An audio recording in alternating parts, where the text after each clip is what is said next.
qu'on est la meilleure tribune du championnat. Mais oui, je veux dire qu'on est la meilleure tribune du championnat. Bon les gars, on va pas mal de news. On va commencer par les plus petites, mais il y a beaucoup d'actualités. Pour commencer, le club a sorti hier soir un communiqué sur la tarification excessive du parquage rouennais. Donc on va pour notre 16e de finale en Coupe de France. Ils ont mis qu'en accord avec le tarif de 10 € imposé en Ligue 1 pour les parquages visiteurs, nous avons décidé de prendre en charge la différence de 25 € sur chaque billet vendu en tribune visiteur pour nos supporters. Nous tiendrons rapidement informés ceux désirant assister au match et des démarches à suivre pour bénéficier de cette prise en charge. On peut remercier le club pour l'initiative et le saluer, mais il faut surtout aussi penser aux IT93 qui ont œuvré en coulisses pour que le club aussi fasse cette démarche. Ça travaille dans l'ombre, mais ça travaille bien, puisque c'est aussi un peu grâce à eux qu'on a cette réduction. C'est pas une réduction, cette logique, j'ai envie de dire, de respecter de ce foot populaire qui est la Coupe de France. Sacha, t'en penses quoi de ce premier communiqué? Parce qu'on va en parler d'autres communiqués du TEF. Non, mais en fait, c'est ça, c'est pas une réduction, c'est juste la logique qui est respectée. Je crois qu'en plus, ils se sont alignés sur le prix du parquage en Ligue 1. Donc oui. Voilà, j'ai envie de dire que c'est la moindre des choses. Et en même temps, je me dis que peut-être tous les clubs ne l'auraient pas fait. Et il y a beaucoup de supporters extérieurs qui ont salué le TEF aussi pour cette décision-là. Donc on ne peut que s'en réjouir et on se posait la question. On a beaucoup de supporters de Rouen qui vont boycotter le match, qui ne veulent pas y aller. On se posait la question pour nos supporters à nous. Finalement, j'espère qu'ils pourront être le plus nombreux possible. Et c'est bien que le club prenne les devants. Je crois que la billetterie, le lien de la billetterie était dispo aujourd'hui. Ouais. Donc si vous voulez faire le dép, allez-y parce que les prix sont respectés cette fois. Exactement, c'est quand même n'importe quoi, parce que les prix qu'ils ont donnés là-bas, c'est 25 € pour être en pesage autour du stade, avec des prix qui vont jusqu'à 70 €. Autant aller à Benfica pour 40 qu'à Rouen pour 35. Exactement. Fred? Non, c'est une belle initiative, ouais. Mais j'ai presque envie de dire que je l'attendais. Bon, un petit peu, quoi, tu vois. Ouais, je pense qu'ils ont. L'occasion était belle là, quoi. Ouais. Et qu'il fallait la saisir. S'ils ne l'avaient pas fait, ça aurait été compliqué, ouais. Donc ils l'ont saisi. Puis toujours pareil, donc il y a des expatriés. On n'est pas tous. Tous les supporters qui vont dans les parcages ne sont pas tous de Toulouse. Donc là, ça permettra aux Parisiens qu'on cite souvent maintenant, les oxyfans, de se déplacer. Non, c'est bien. On enchaîne les gars, la seconde phase pour tous. Benfica a été lancé aujourd'hui à 12h, enfin midi pardon. Tout le monde a pu prendre d'autres places, c'est bon, tout le monde a pu se gaver gentiment. J'ai vu que Sacha a commencé à revendre des places à 250 €. Ouais, c'est pour financer mes parts du club que je vais racheter. Non, trêve de plaisanterie. Vous en avez pris ou pas? Fred, toi t'en as pris, je crois. Ouais, moi j'en ai pris une, ouais. Ouais, moi aussi. Toi aussi? Oui. Ouais, pour un service, je suis prêt à tout, quoi. Ouais, je comprends. Voilà, sur le groupe Facebook Tous Fans, Fred. Ouais, revente de place. Revente de place. Arrête de dire ça. Attention, il va mettre un jingle. Ouais. Bon messieurs, je suis un petit peu embêté. Est-ce qu'on fait nos internationaux, nos prêtés, les filles, on passe à gros truc après ou on l'enchaîne maintenant et on passera après? C'est toi qui vois, c'est toi le chef. C'est moi le chef, si je vous pose la question, c'est que... Fred, c'est toi qui as décidé, tiens. Non, à la fin. À la fin, parole de sage. Watch time. Les internationaux, toi qui es fan de la CAN, mon cher Sacha, Fais-nous rêver. fais-nous rêver. Je peux pas faire le gag. Elle est où la caméra? Ah ouais, elle est là-bas, Merde, merde, tu putain, vas c'est pas vrai. À la CAN, ça s'est plutôt bien passé pour les Toulousains. Alors Diarra rentre en lice ce soir à 21h avec le Mali face à l'Afrique du Sud. Donc on suivra ça après l'émission. Mais pour nos autres joueurs, c'est plutôt bien passé. Il y a 2 jours, Logan Costa a démarré avec le Cap-Vert et c'est le premier gros coup de la CAN puisqu'ils se sont imposés 2-1 dans le temps additionnel. Il a joué en défense, on ne savait pas trop s'il allait jouer au milieu ou derrière. Il a été plutôt très bon, j'ai regardé le match. Et donc voilà. Face au Ghana, le Cap-Vert qui gagne 2-1, donc en sachant que les meilleurs troisièmes sont aussi qualifiés, ils devraient poursuivre la compétition. Plus dur pour le Cameroun de Magri, même s'il a été titulaire et qu'il a marqué contre la Guinée. Donc c'est Mohamed Bayo qui avait ouvert le score en tout début de match. Derrière, carton rouge pour la Guinée et Magri qui vient égaliser à la 51e minute. Mais le nul pour le Cameroun, c'est peut-être pas forcément la bonne opération, surtout qu'ils sont dans le groupe de la mort, entre guillemets. Donc on suivra ça de près. Et pour Mamadi Bangré, il était titulaire cet après-midi. Mamadi Messi Bangré. Ouais, je me disais, je connaissais pas le joueur. Titulaire avec le Burkina Faso cet après-midi face à la Mauritanie, Dakar 47. C'est vrai, putain. C'est un vrai joueur, Vous irez voir la feuille de match. Ils se sont aussi imposés dans le temps additionnel 1-0. Je crois que le but est à la 95e ou 96e. Traoré qui marque. pour l'instant, les violets sont bien partis pour continuer dans la compète. Les prêtés, Vincent? Justement, petite info, équipe de France U17 qui est sortie cet après-midi, c'est la liste pour le rassemblement donc des U17 avec Niflor et Fatih, qui sont les habitués, qui sont de nouveau convoqués. Ce sera un stage en Bretagne du 22 au 25 janvier avec une double position contre les U19 de Guingamp en point d'orgue. C'est une liste élargie avec une trentaine, avec 30 joueurs, justement sélectionnés.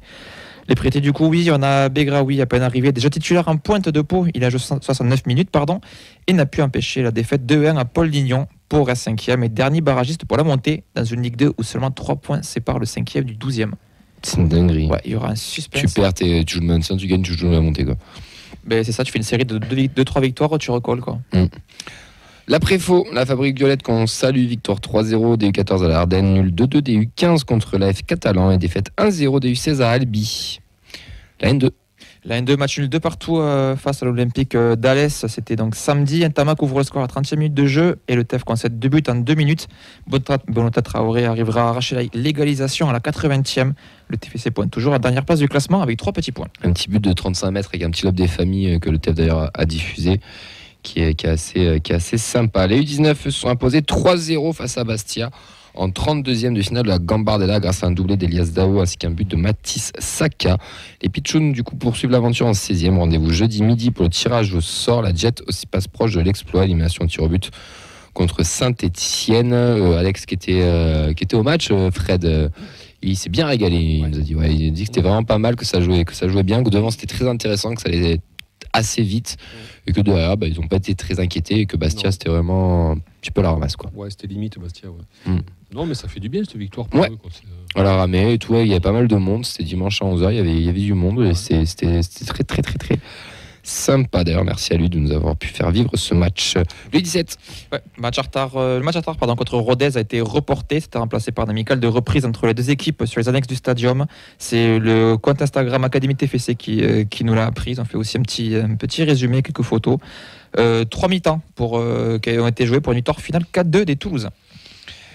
On va passer aux filles, messieurs, puisque malheureusement on a été défait en Coupe de France, 3-1, et qui de mieux que le coach pour nous en parler, puisqu'on lui a demandé qu'est-ce qu'il avait pensé de ce match, quelles sont les différences entre les deux formations et qu'est-ce qui avait manqué.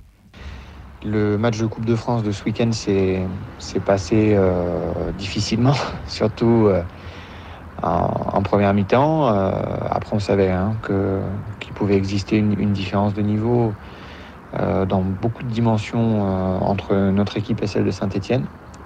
Déjà dans la typologie de l'effectif, sur le plan athlétique, il y avait une énorme différence. Et puis le niveau d'opposition rencontré par les deux équipes dans leurs championnats respectifs aussi est très différent. Donc elles avaient l'habitude aussi de matchs à très haute intensité, ce qui était moins souvent notre cas. Donc on a eu une première mi-temps un peu timorée. On était loin de la porteuse de balle. On a laissé quand même beaucoup d'espace à cette équipe de Saint-Etienne qu'on n'avait pas besoin d'autant, si on avait voulu l'embêter un petit peu plus. Par contre, on s'est bien repris en deuxième mi-temps dans un contexte où Saint-Etienne a forcément aussi un petit peu levé le pied parce que le score était déjà un peu large. Mais toujours est-il qu'on a montré en deuxième mi-temps un petit peu les qualités qui pouvaient faire notre équipe, malgré aussi les différentes rotations et les nombreux changements qu'on a effectués. Ça montre aussi l'homogénéité de notre groupe et sa capacité aussi à relever les défis quand le moment se complique un peu plus, parce qu'on aurait pu plonger aussi dans ce match, on l'a pas fait. Donc ça c'est positif et on va maintenant se concentrer sur le championnat qui reste et qui était, même avant le match contre Saint-Etienne, bien évidemment notre objectif principal de la saison. Coupe un petit peu trop vite. C'est la canne encore. Antoine Girac, on le sent déçu quand même sur ce match, mais d'un côté aussi, elles ont été meilleures, meilleur tout simplement, et puis voilà, mais c'est quand même une petite déception, mais comme il le dit, c'est le championnat, et derrière le championnat c'est retour ce week-end avec un déplacement chez les dernières. Est-ce que c'est un match idéal pour se relancer? Sur le match contre Arlac-Mérignac ce week-end, c'est une équipe qui a été en grande difficulté sur la première partie de saison, parce qu'elle a engrangé aucun point. C'est une équipe qui a changé de coach cet hiver, et les changements de coach peuvent aussi avoir des effets très positifs sur un groupe. C'est pas toujours le cas, mais ils peuvent en avoir. Donc on va essayer d'être méfiante et sérieuse sur notre déplacement. En plus, on joue à l'extérieur, on ne sait pas encore trop sur quelle surface. Donc l'idée, c'est de poursuivre la dynamique qu'on a depuis notre match nul contre le Puy, où on a réussi à enchaîner des victoires et d'essayer d'engranger le maximum de points jusqu'à notre objectif, jusqu'à notre match contre Cannes. Qui va être un moment important bien évidemment de cette deuxième partie de saison, mais ça ne le sera que si on a réussi à engranger le nombre de points maximum qui nous est proposé jusque-là. Et il y a 3 matchs à jouer et 3 matchs qu'on doit essayer de gagner. On sent le discours qui est vraiment acté sur le championnat et c'est l'objectif prioritaire. La Coupe de France, c'était le petit côté, on va dire... Le bonus. Le petit bonus, voilà. Et on a posé une dernière question sur les 2 néo-internationales chez les jeunes. C'était vraiment une fierté pour le club et tout le travail qui était fourni. Sur Mimi et Prune, sur leur sélection en équipe de France U17, c'est une grosse fierté forcément. Au même titre qu'on est heureux et heureuse quand Mathis Niflor est pris chez les garçons, quand Guillaume Rest est pris avec les espoirs. Voilà, c'est la formation toulousaine qui est plutôt mise en avant sur ces sélections-là. Et Prune est une enfant du club qui est là depuis très très très longtemps chez nous, qui joue en mixité dans la région toulousaine avant de venir ici. Qui est arrivé, je crois, en U13 chez nous, qui a grandi dans la structure du club et qui représente parfaitement le parcours de formation au sein de la structure. Et on espère que ce sera le début d'un beau parcours en équipe de France pour elle, parce qu'elle a fait un début de saison très complet avec la D3 féminine. Concernant Mimi, elle nous a rejoint cet été. Elle nous a rejoint, elle arrive de Guadeloupe, où elle avait fait toute sa formation. Et c'est une joueuse qui a fait un très bon début de saison avec nous, un super état d'esprit.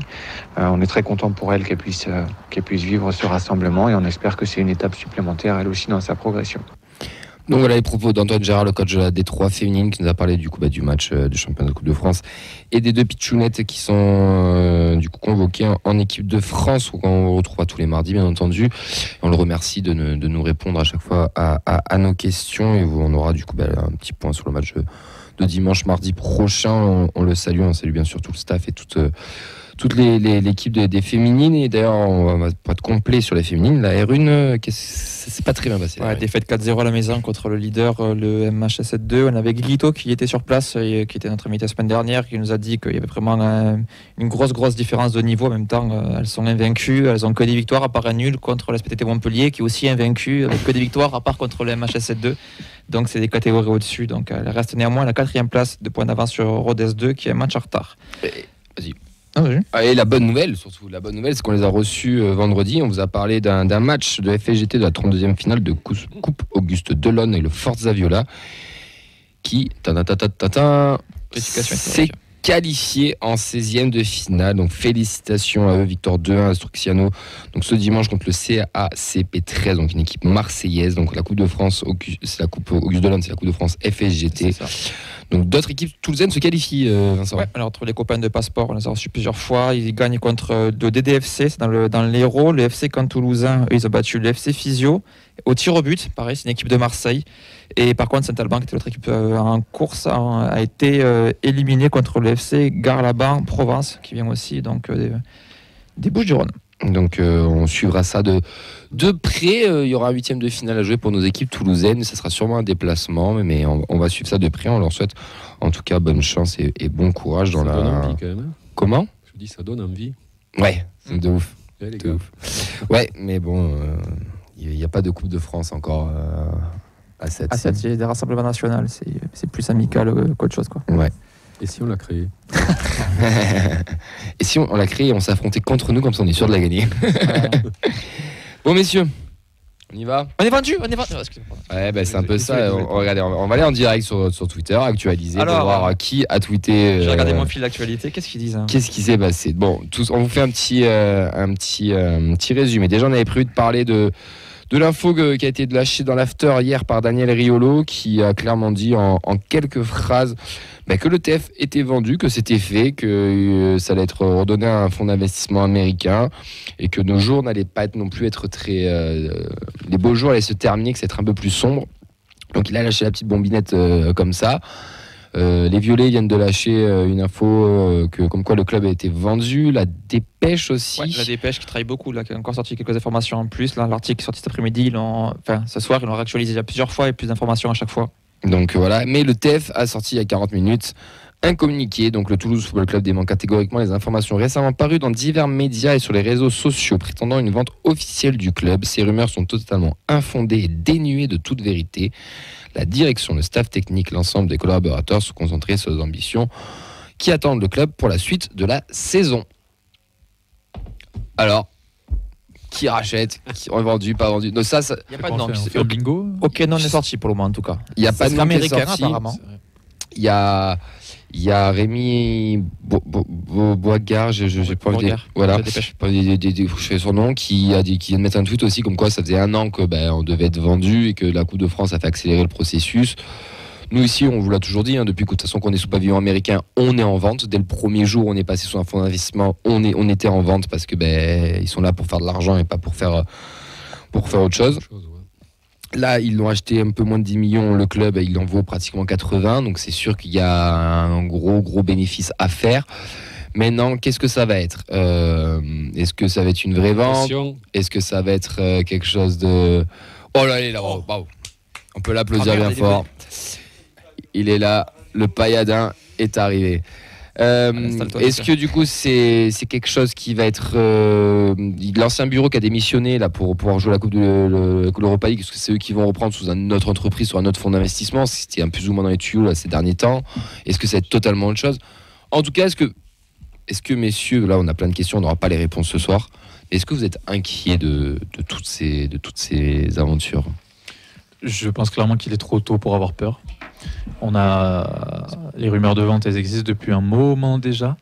Et peut-être qu'aujourd'hui ça se concrétise, mais on n'a pas plus de réponses, aussi surprenant que ça puisse paraître. Tant qu'on ne saura pas qui c'est, qui se cache derrière, ça ne sert à rien de se projeter, d'autant plus que d'après ce qui se dit actuellement, on serait peut-être sur un changement très relatif, voire pas du tout de changement dans l'organigramme. Donc ça laisse sous-entendre une certaine continuité dans le projet qui existe déjà. Et puis, au vu de notre situation sportive, on a déjà une saison sur laquelle se concentrer. C'est pas l'heure pour penser à ces choses-là. Ça nous regarde pas. On n'est que des supporters et on n'a pas les infos, donc on peut pas les inventer. Bonsoir Ben. Bonsoir. Comment ça va? Ça fait bizarre de vous écouter, de vous voir 2 minutes après.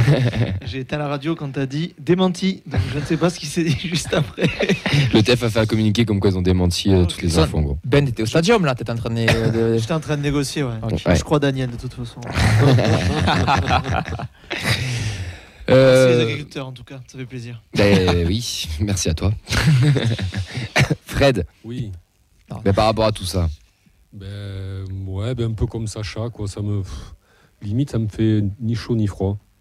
Parce que moi, je sais, oui, qu'on va changer de main. Moi, je sais bien dire. Oui. Il va lâcher un communiqué dans 30 minutes, on n'est pas prêt. Oui, donc on va changer de main, très certainement. Mais dans quelles conditions, je ne sais pas. Ça ressemble à un montage financier, quand même, le bordel. Ouais, c'est ça, oui. Je pense que... Après, pourquoi le nouveau propriétaire, s'il y en a un, changerait une méthode qui a vraiment porté ses fruits, on va dire, financièrement, quoi. Donc pourquoi il massacrerait tout pour faire autre chose, quoi, de différent? Non, après, comme a dit Sacha, qu'est-ce que tu veux que je te dise? Je sais pas, à ton avis? Mon avis, c'est que oui, on va être vendu. À qui, je sais pas. Combien, je sais pas. Qui va être le nouveau président, je sais pas. Est-ce que ça sera le même? Oui, apparemment, peut-être. Oui. On demande pas d'avoir des infos. C'est l'avis par rapport à tout ça, parce que tout le monde est en train de s'exciter un peu la moulinette. Mais en soi, si le projet reste, la data reste, voilà, et que certains hommes restent. Voilà. Comme je Après, dis, dans les paroles de Riolo que j'ai oublié de dire, il disait en fait, il disait on est déjà vendu, ça a commencé, c'est ça, ça a déjà commencé, et la référence c'est Olivier Jobert qui se barre. Après, Moi je le vois aussi comme ça. le genre de bombe, là, je fais bon lâcher comme ça. Moi, j'aimerais que les journalistes aillent au bout, parce que dire qu'on se prépare à des heures sombres, Mais parce qu'il va au bout, quoi. Non, Comme mais tu dis il ça, se quoi. place sur les derniers exemples qu'il a. Hein. C'est Bordeaux, Ouais, c'est Lyon, Marseille. Explique, quoi. Marseille. Et après, Strasbourg, le communiqué ça du va. club, ouais. Après, donc- pour le mettre dans le contexte, il y avait un débat sur le football français, etc. Oui, ça a été voilà, lâché comme ça. a pas été ça. lâché. Oui, Enfin, non. il parlait Après, de le voilà, communiqué du club, bon, il est logique. qui va mal. Voilà, ils sentent qu'il y a une excitation, on va dire, anormale, donc ils réagissent. Mais si on sait lire un peu entre lignes, donc ils démentent une vente qui serait donc officielle. Donc, mais ça ne veut pas dire qu'il n'y ait pas une vente en cours, donc officieusement, quoi. Vincent.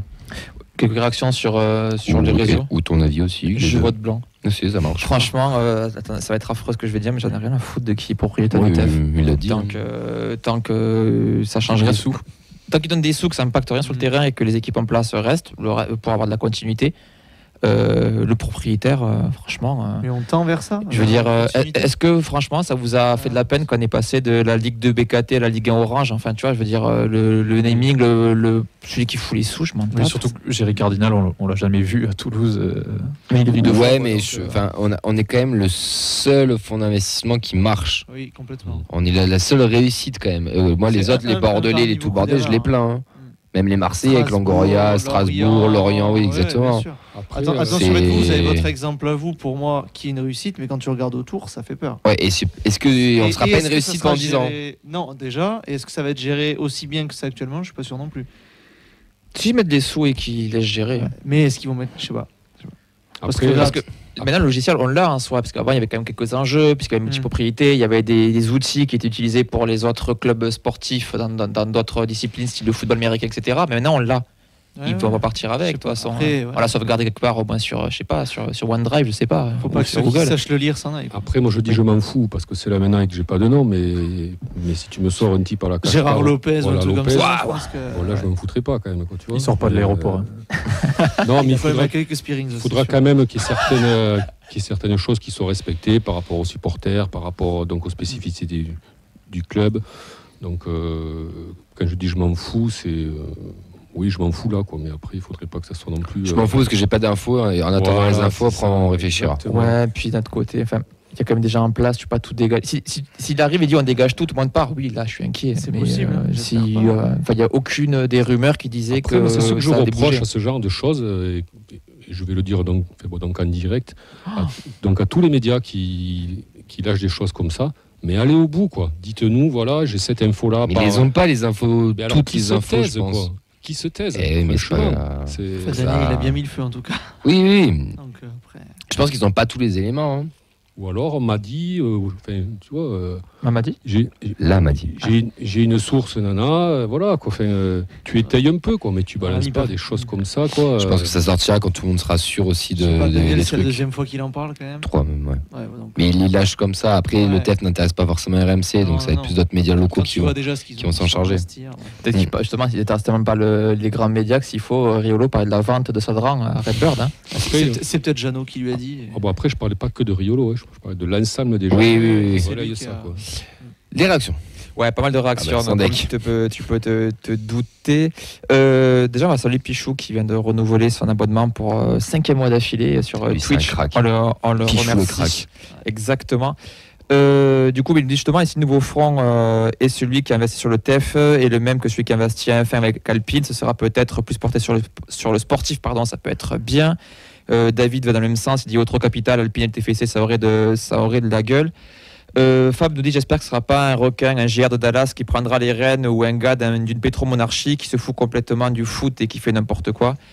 Après il y a Fitz31 qui dit il y a déjà eu une vente il y a 3 ans et ça s'est bien passé, donc à voir. Et comme on a Charles qui nous dit tout ça pour protéger leurs sources du super journalisme, hein, par rapport à Fred. Et je vous dire un avis qui est quand même assez intéressant, celui de Manon qui dit totalement d'accord avec Vincent. Voilà. Mais t'as dit que tu votais blanc. Et après je dis je m'en fous, que j'en ai rien à foutre, donc voilà.